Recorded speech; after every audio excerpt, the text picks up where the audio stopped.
Welcome to the 10th edition of Ask Ron.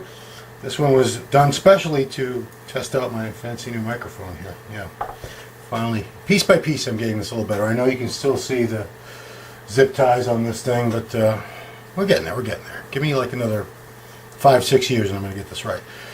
Let's get right to some questions. First question. Lex1247 asks, do you have any plans to go to Kuwait and visit Oxygen Gym? Do I have any plans to? No. I would love to. I would absolutely love to. As a bodybuilder, I think that's everyone's fantasy, is to just do nothing but eat, sleep, and train and grow for a few months. But I've talked to some people that would like to go too, but they have lives, they have responsibilities, they have jobs. They just can't drop everything and go. I certainly can't do that. I have this job. I'm the MD online editor. I still write a good amount of material for the print magazine. I do have a family. I wouldn't want to leave them behind either. So I just can't drop everything and go disappear off to Kuwait for, more than a week, maybe. I don't think I could even be gone more than a week anywhere, honestly. I don't know if I could even be gone a week, to tell you the truth, anywhere. More than 2 or 3 days, honestly. So I think from what I've seen, it's an amazing gym. Great coaches, great trainers. The supplements out there are probably phenomenal, fantastic. So, all these things make it something most of us bodybuilders now would like to see what it's all about, would like to experience that. But me personally, no. I don't think MD has the budget to send me to Kuwait there either. It's got to be a very, very expensive trip. So, the only way it would ever happen is if the generous Mr. Bader Boudet extended an invitation to me, and maybe it was for a week or so or less. I would definitely go check it out. Sure, yeah, I'm not going to say no. Next question comes from a photographer from Ireland named Paul Cullen. Does great work. Paul Cullen, good friend of Giles. He asked me who are my favorite bodybuilding photographers over the years. He was kind of asking who I'd worked with. I haven't. I was never really in editorial capacity with the magazines in a sense that I would be working directly with photographers. So I'm just speaking as a fan and who I appreciate the work of. So there's a few of them. Chris Lund absolutely is way up there on my list. In fact, the very first bodybuilding book I ever bought was called the Nautilus Advanced Book of Bodybuilding. The only reason I bought that book really was because of the pictures, the photos. There was Boyer Coe was in a lot of them, but there was a ton of pictures in there, training pictures, stage shots. It was all Chris Lund photography. Chris Lund was an amazing photographer. Flex Magazine, he did some incredible work for them. And when he left Flex Magazine, I think they lost a lot of the character that the magazine had, because his black and white training stuff, his color training shots were just phenomenal. He really captured the intensity, the muscularity, just made it all seem so exciting. Chris Lund, great photographer. Per Bernal, got to give Per his props too, that Swedish meatball. Per was the chief photographer for Muscular Development for many, many years. There's still obviously a lot of his work in there from shoots that he did over those years. Per specialized in black and white photography, and I want to say, as far as training photography in black and white, he's probably the best there ever was. That's my opinion. Love his work. Just the way he was able to capture the light and shadow, get things from just the right angle, make guys that were in shape look even freakier and crazier. Just inspirational stuff. I would always, even though I've been with MD for so long, about 16 years now, I still would look at those pictures and get psyched up before I headed off to the gym many, many times. Per Bernal. Michael Neveu, Ironman Magazine. He was the chief photographer and the co-owner of Ironman Magazine for many, many years. I was also privileged enough to be shot myself at his studio in Gardena, California, a few times over the years. Mike, another master of light and shadow. Incredible color photography. A lot of good contrast in his work. If you ever saw the Pro Ironman shows, the Ironman Pro Invitational shows, they were all lit by Mike. And those shows had by far the best contest lighting of any shows that were on the circuit, and they still exceed anything you're going to see out there today. Athletes used to do the Pro Ironman specifically because the lighting was so good. They knew the shots that would come back from that would make them look just, otherworldly. And they did. Mike had a lot of amazing cover shots for Iron Man over the years, really memorable ones. Mike was another one I still look at his pictures and always impressive. Another guy that you might not realize, David Paul, who was one of the two Barbarian brothers. So they were known for some movies. They had the movie, I think it was called The Barbarians. They were in DC Cab. Yeah, they were just these outrageous personalities. Greg Valentino's talked about training alongside them at Gold's Gym Venice back in the 80s. They were incredibly strong, crazy, funny guys. And later on, David became a photographer, and he had his own very, very unique style. He would take people to, really weird locations, just unique locations, junkyards and beaches.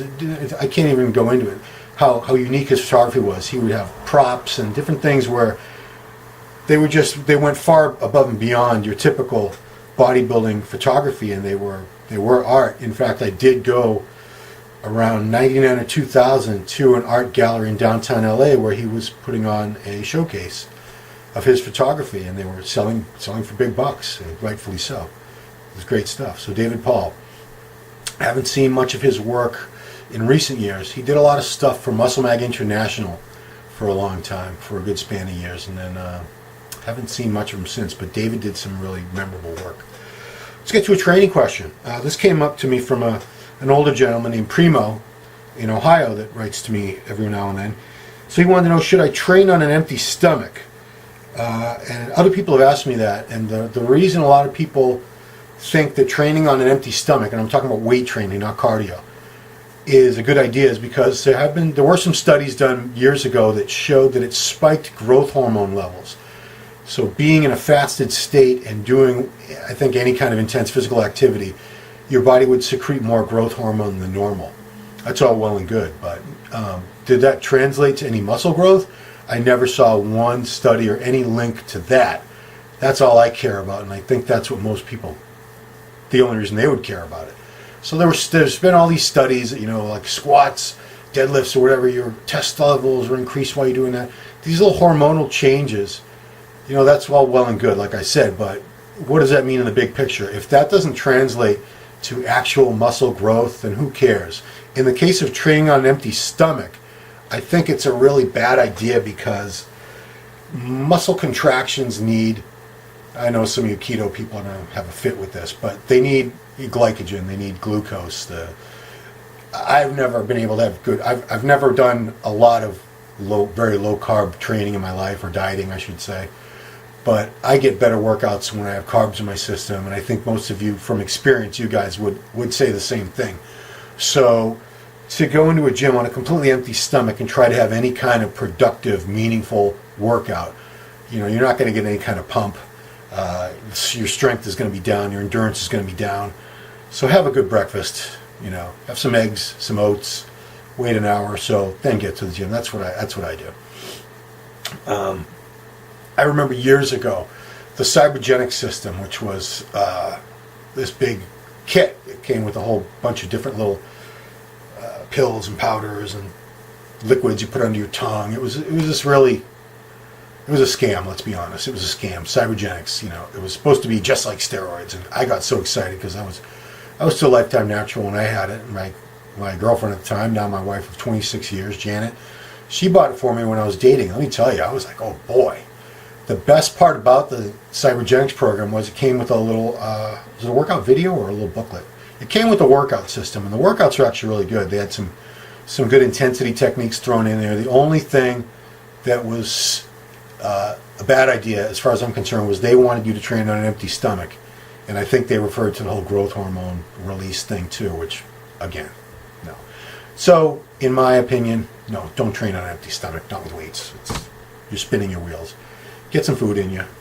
People like, I remember Hani Rambod, he likes to have his clients have 2 or at least 2, but preferably 3 meals with carbs in them, typically before they train. So, right there. I'm going to move on. Who is the strongest person you ever saw train?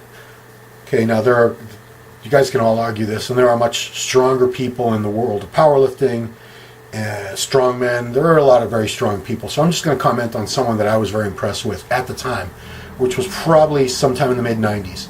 This was Jimmy the Iron Bull Palecha. A lot of you guys know him. He's been a personality in the game for a long time. He's older now, but let me tell you, in his prime, and I want to say he was probably in his late 30s when I saw him do this. This guy was incredibly strong for his size. He was a big dude, but he was not a humongous dude. He wasn't.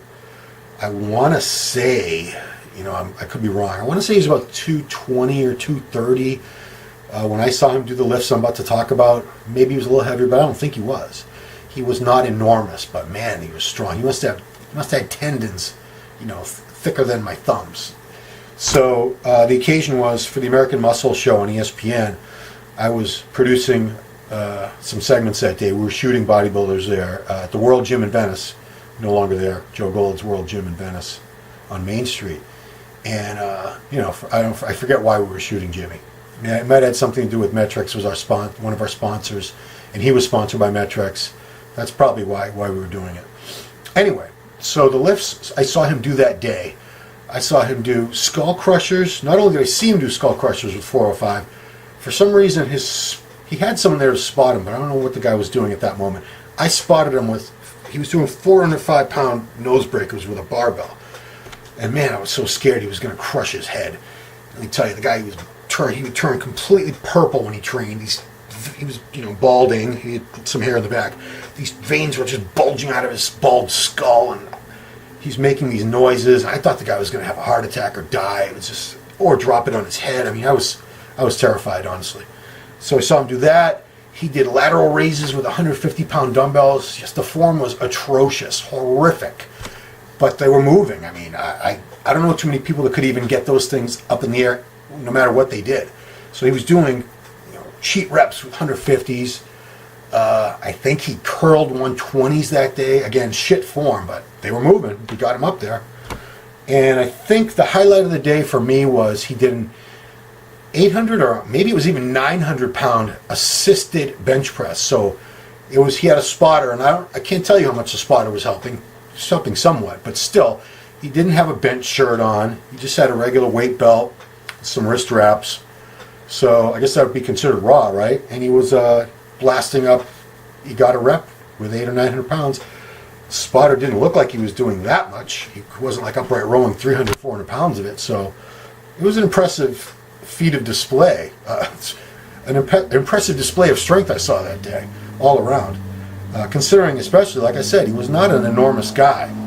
5'9", 5'10", and at the most he was 240. I don't even think he was that much. So yeah, size and strength, I was very impressed that day. Last question for the day. Here's something. Is it a good or a bad thing now that, knowledge about steroids is so much more readily available? It's not such a hush-hush subject. Like, when I was starting out in the sport, nobody talked about it. The pros probably talked about it to each other, but there was nothing, there was no internet, obviously. But, there was very little out there about it. Muscle Media 2000 was one of the first magazines that started talking openly about it. Dan Duchesne was a columnist. Bruce Nella wrote some things for them. But there was not a lot of info. And now, obviously, with the internet and YouTube videos, and there's just so much information about steroids out there, so much. You can learn anything you want. Now, unfortunately, it's not all accurate information. A lot of it is still, bro science, gym rat lore being just passed around. Anybody on the internet can pass himself off as an expert and give advice. So that's a dangerous thing right there. But another thing, probably the worst thing for me about it, is that because there's so much awareness about steroids and what they can do for you, and I'm not going to deny it. They're very powerful drugs. They work. They work very, very well. That's why people use them. If they didn't work, nobody would use them.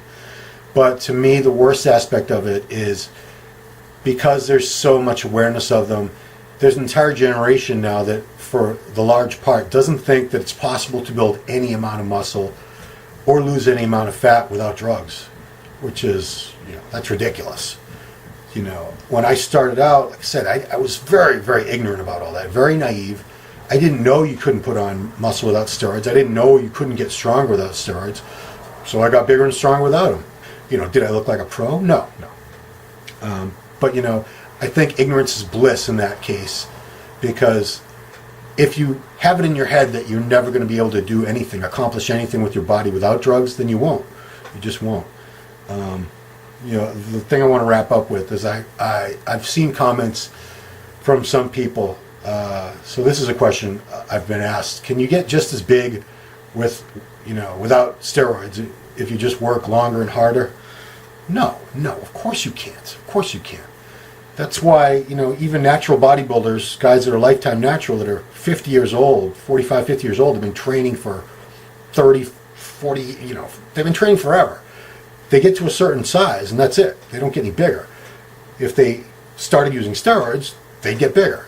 Steroids take you past a certain genetic limit that everybody has.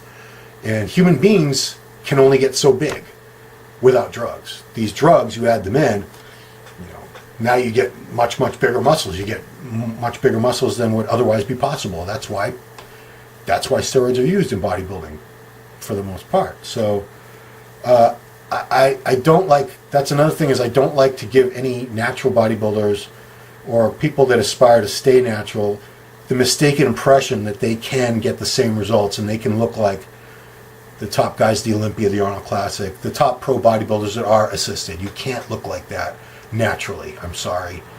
And I hope I'm not, pissing anybody off by getting that secret out there. It's not a secret. It's common sense. So anybody that's been around and has seen a thing or two would have figured that out long ago. I'm going to wrap it up. Trying to keep these things to a certain time limit. And I will talk to you guys next time. Thanks for watching. Thanks for listening.